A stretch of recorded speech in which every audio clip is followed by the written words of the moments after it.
Welcome to my workshop. My name is Tomasz and you're watching Casual DIY channel.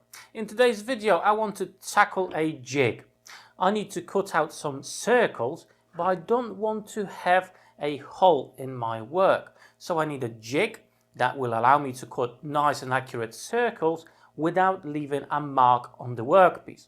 And I want to use a router to cut it out. For this project you won't need much material. What I'm going to be using is mainly 18mm plywood.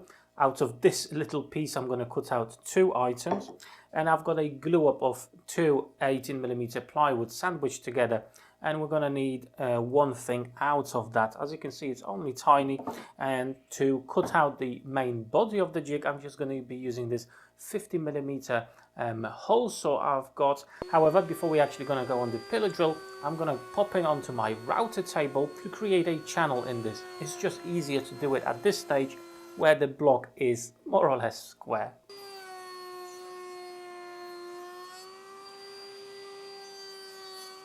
Straight away, let's go onto the table saw and rip down a piece of pine that will fit into that groove that we just cut out on the router table. That will act as the extender, as the arm of our jig.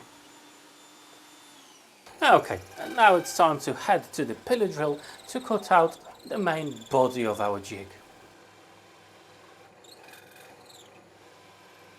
Okay, so we've got the three pieces of our body just over here. That will be the bottom. However, we need to find a way to actually combine both of these pieces together, just like so, and this will be spinning around. What we're going to do, I'm going to install this bolt. Okay, it's going to go through just like that, and that bolt will be our center point. Okay, just like that. And obviously I want the head of the bolt to be flush with the base just over here, so let's sort that out now. Just going to use a large drill bit to do that, but you can use a Forstner bit.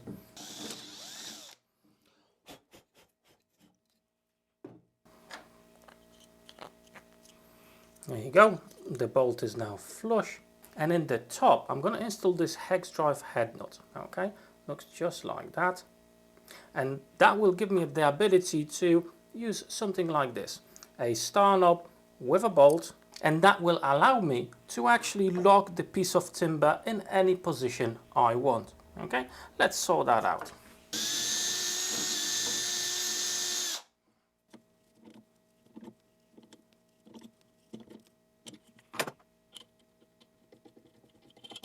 Now, to make sure that this bolt stays in there, doesn't move, I'm just going to use a bit of CA glue to just lock it in place so it's not going to pop out.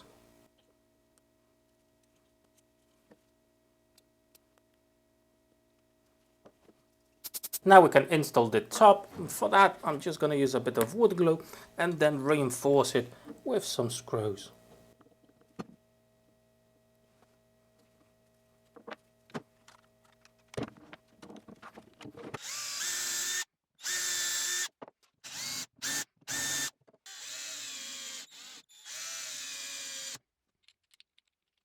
Now we need to figure out how to mount our jig with the base of our router.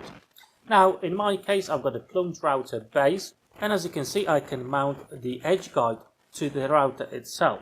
I've got two bolts just over here, so I can utilize this to attach my jig. Most of the router bases will have something very similar.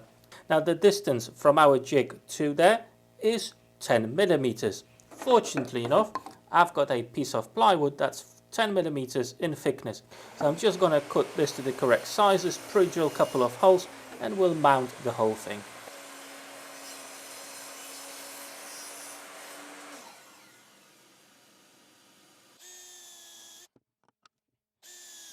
Okay, now it's time to attach both of the parts. I'm going to use a bit of wood glue and a couple of screws.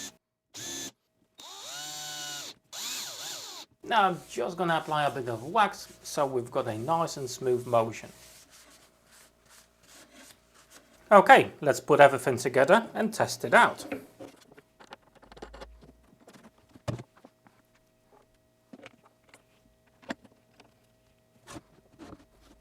First of all, we need to establish where the circle will be, or the middle of it. Let's say just over here. Next, double-sided tape. Let's whack that on our circle.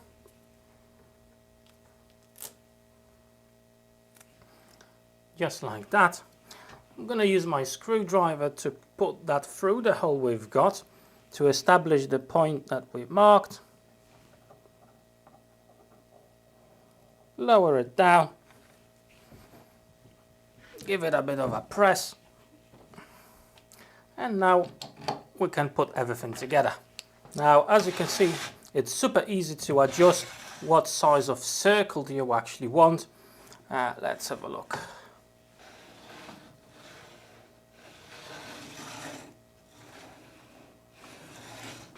Now, that's the size I'm going for. I've set up the length of this.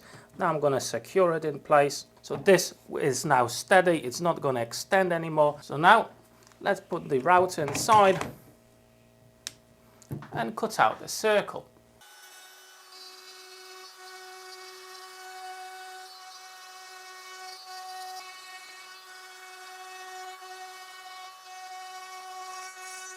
Now I have run into a small problem. I can't get the depth to go deep enough because of this, okay? I've placed it too far in front and I've not thought about that. So what I'm going to do, I'm going to pre-drill 2 more holes for these to go in. I'm going to do it at the front, so I'm going to push it back a little bit so I've got enough depth to finish the cut. And that's better. Now it's clearing the path for the main body of the router. Okay, let's carry on.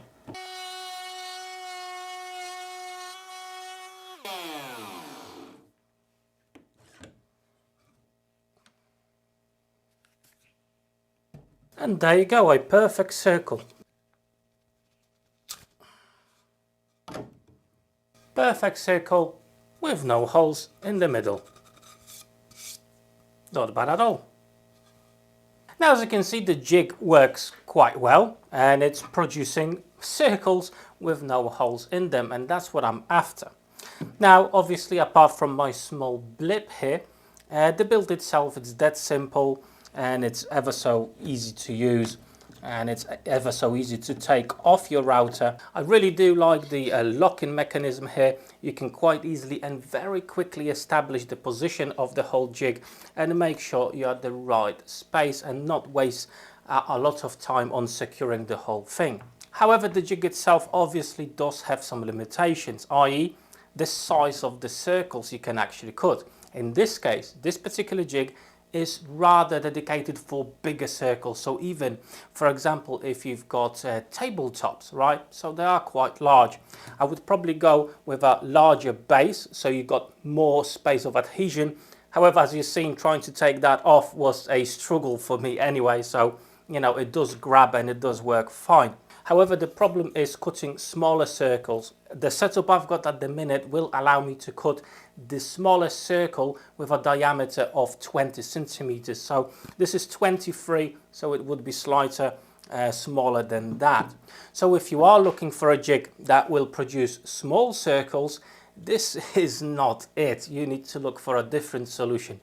And to be absolutely honest with you, in the near future, I'm going to have that solution here on this channel. So if you haven't subscribed to my channel yet, please consider to do so you won't miss that future video. You know, this is not my design. I've changed it, tweaked it a little bit to suit my needs and my router. However, the main inspiration for this particular jig was taken from a channel from a chap called Fix. If you don't know that channel, I'm going to leave some links for you down below in the description of this video to this particular build and to his whole channel. As I have to say, some of the jigs he is making are absolutely amazing, and if you're not subscribed to his channel yet or you've not seen it yet, I fully recommend it. But at the same time, I also got plenty of videos that you can watch on my channel as well. I've got some really cool playlists sorted especially for you, so hopefully something will pique your interest, and I'll see you on those videos there.